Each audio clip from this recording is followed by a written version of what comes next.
Si tu veux gagner de l'argent en vendant des maillots de football, mais que tu ne veux pas investir dans un stock, cette vidéo est pour toi. Aujourd'hui, je vais t'expliquer étape par étape comment faire du dropshipping en vendant des maillots de club de football. Je vais te montrer comment ça fonctionne, où trouver des fournisseurs et ce qu'il faut faire pour avoir de bons bénéfices.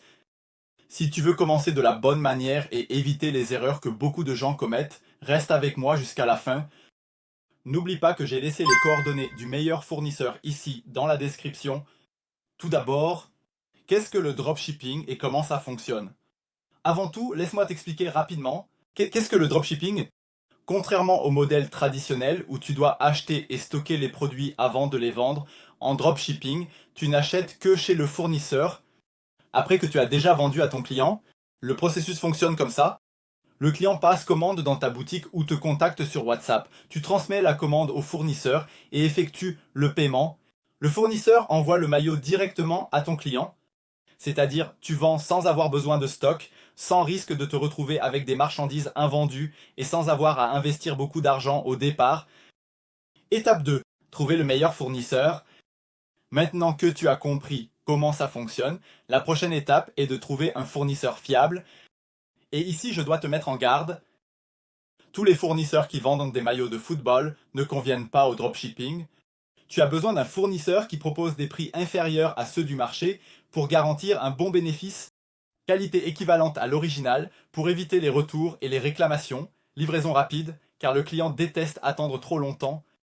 Un processus d'expédition simple pour que tu n'aies pas de soucis. Si tu n'as pas encore de fournisseur fiable, dans la description de la vidéo, j'ai laissé les coordonnées du meilleur fournisseur de maillots de football sur le marché. Il vend depuis plus de 9 ans et travaille avec le dropshipping et il propose des maillots premium à des prix imbattables. Troisième étape, où vendre les maillots. Après avoir choisi un fournisseur, tu dois décider où vendre les maillots. Et ici, il y a trois principales options.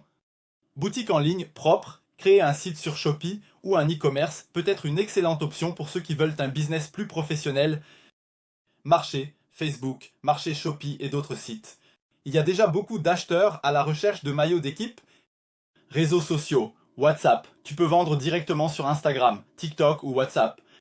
Toujours utiliser le site. Beaucoup de gens commencent seulement sur Instagram et WhatsApp. Et au fur et à mesure que tes ventes augmentent, crée un site. Le secret, c'est d'être là où se trouvent les clients. Étape 4. Comment conclure plus de ventes? Maintenant que tu as un fournisseur et un canal de vente, la question est comment attirer des clients et vendre plus? Voici quelques stratégies qui fonctionnent très bien. Annonce sur Facebook et Instagram. Investir un peu dans le trafic payant peut accélérer tes ventes. Partenariat avec des influenceurs et des pages de football. Cela génère de la confiance et t'apporte des clients rapidement.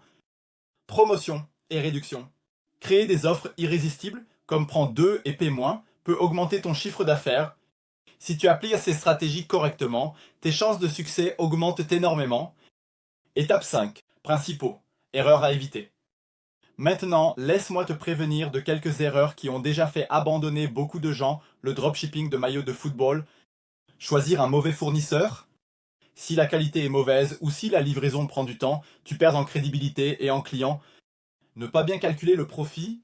Regarde toujours combien il te reste. Après les coûts du produit, les envois et les frais.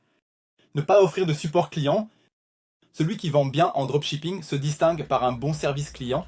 Si tu évites ces erreurs, tu auras une longueur d'avance sur beaucoup de gens qui commencent. Et c'est tout. Maintenant, vous savez déjà comment faire du dropshipping en vendant des maillots d'équipe de football. Depuis trouver un bon fournisseur jusqu'aux stratégies pour vendre plus. N'oubliez pas que les coordonnées du meilleur fournisseur sont ici dans la description de la vidéo.